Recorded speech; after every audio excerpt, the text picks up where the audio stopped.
تو تم نے یہ کہا تھا کہ وقار طلاق نہیں دے گا اور کچھ دنوں کے بعد وہ اپنے گھر واپس چلی جائے گی۔ آخر تم چاہتی کیا ہو؟ بھئی تمہاری تو کچھ سمجھ نہیں مجھے آتی، کبھی کچھ کہتی ہو کبھی کچھ کہتی ہو۔ تمہاری ان باتوں سے یہی ظاہر ہوتا ہے کہ تم نے اس بات کو نا گڈے گڈی کا کھیل بنا رکھا ہے۔ ارے تمہیں فرمان نے بھی کہا کہ وقار ورثہ کو طلاق دے رہا ہے، اسے گھر سے نکال رہا ہے، لیکن تم دونوں ماں بیٹی نے نا اسے جھٹلا دیا۔ وقار نے میری بیٹی کو طلاق نہیں دی۔ آپ کیوں چاہتی ہیں کہ میری بیٹی کو طلاق دے دے وہ؟ ارے جس طرح سے وقار نے ہماری بیٹی کو ہاتھ سے پکڑ کے گھر سے بے دخل کر دیا، اس کے بعد بھی تم یہ چاہتی ہو کہ وہ طلاق نہیں دے گا؟ یہ سراسر تمہاری خوش فہمی ہے۔ ارے بھائی یہ وقت آپس میں ایک دوسرے کو غلط ثابت کرنے کا نہیں ہے، بلکہ تحمل اور بردباری سے یہ سوچنے کا ہے کہ اب کیا کیا جائے۔ کیا اس شخص کے طلاق نامہ بھیجنے کا انتظار کیا جائے یا پھر ہمیں خود سے کوئی قدم اٹھانا چاہیے؟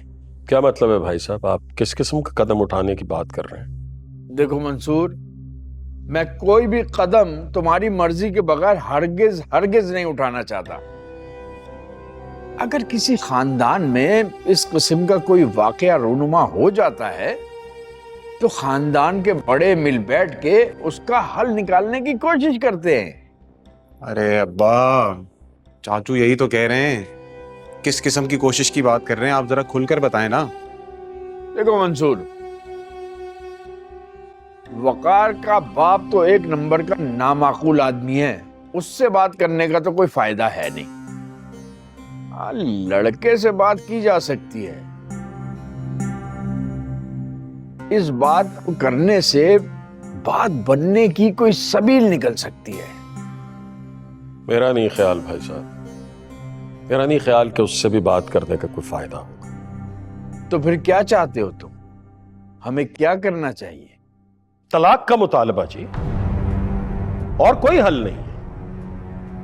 جس قسم کے وہ لوگ ہیں ان سے کوئی اچھائی یا بھلائی کی امید تو رکھی نہیں جا سکتی، اور ویسے بھی میں ان کے ساتھ کوئی رشتہ نہیں رکھنا چاہتا۔